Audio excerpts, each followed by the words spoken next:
আমি নিয়মিত নামাজ রোজা করার চেষ্টা করি, অন্তত করে এক ওয়াক্ত কোরআন শরীফও পড়ি, কিন্তু মাঝে মধ্যে এমন হয় যে আমার আবার নামাজ পড়তে ইচ্ছা করে না। এমন না যে সেই সময় আমি আল্লাহর নাম নেই না, জিকির করি না, সবই করছি, আল্লাহর কাছে ক্ষমা চাইছি, সবই করছি, আমার শুধু নিজ আগ্রহ থেকে নামাজটা পড়তে ইচ্ছা করে না। এমনটা আগে হয়নি, ইদানিং এরকম হচ্ছে। অনেক দীর্ঘ আলোচনা করা দরকার, শুধু সংক্ষেপে এটুকু বলবো, নামাজের অন্তর্নিহিত তাৎপর্য নিয়ে অনেক বই আছে। আপনি এরকম একটা বই পড়েন, নামাজটা এটা আসলে গতানুগতিক কোনো বিষয় না। এখন আপনারা নিজেরা ডাক্তাররা, অনেক গবেষকরা গবেষণা করে আপনারাই আমাদেরকে বলছেন যে নামাজের ভিতরে আমাদের রুকু করি, সিজদা করি, আমাদের যে ব্যায়াম হয়, শরীরে যে উপকারিতা হয়, এই যে নবী সাল্লাল্লাহু আলাইহি সাল্লাম রাতের খাবার আগে খাইতেন, তারপর এশার নামাজ পড়তে যেতেন, এশার নামাজ পড়তে গিয়ে আপনার সিঁড়ি ভাঙা, দূরে যাওয়া, মসজিদে যাওয়া, উঠবস করা, ডাইজেস্ট হয়ে যায়, এরপরে তিনি বিছানায় ঘুমোতে যেতেন। পুরো সুন্নাহ লাইফস্টাইল হলো সুস্থ থাকার জন্য অন্যতম গুরুত্বপূর্ণ একটা বিষয়।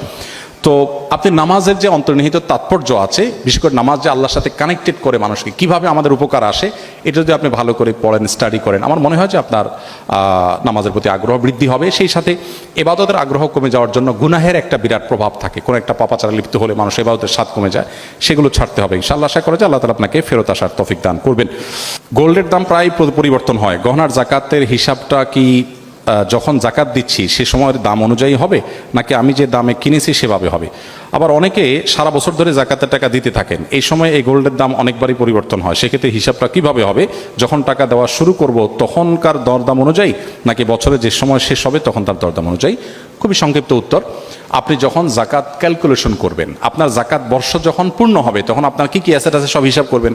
ওই সময় ওই গোল্ডের বিক্রয় মূল্য যেটা আছে সেটা হিসাব করে আপনি জাকাত কাউন্ট করবেন। এরপর আপনি আস্তে আস্তে দেন আর না দেন, কিন্তু হিসাব হবে তখনকারটা। আর যখন কিনেছেন তখনকার হিসাব অবশ্যই হবে না, পরেরটা হিসাব হবে। এরপরে প্রশ্ন হলো, কেউ হজ করতে শারীরিকভাবে অক্ষম হলে বদলি হজের বিধান কি? বদলি হজের ক্ষেত্রে এমন ব্যক্তি নির্বাচন করা যাবে কিনা যিনি নিজের হজ আদায় করেন নাই? না, যিনি নিজের হজ আদায় করেন না তিনি কারো বদলি হজ করতে পারবেন না। নবী সাল্লাল্লাহু আলাইহি ওয়াসাল্লামের একটি হাদিস আবু দাউদে বর্ণিত হয়েছে, এক ব্যক্তি হজ করছিলেন তার ভাই সুব্রমার পক্ষ থেকে। নবী সাল্লাল্লাহু আলাইহি ওয়াসাল্লাম তাকে বললেন, তুমি কি নিজের হজ করেছো? তিনি বলেছেন না। তখন বলেছেন, আগে তোমার হজ করো, তারপর তুমি আরেকজনের পক্ষ থেকে করবে। সো কেউ বদলি হজ করতে হলে নিজের হজটা আগে করা থাকতে হবে।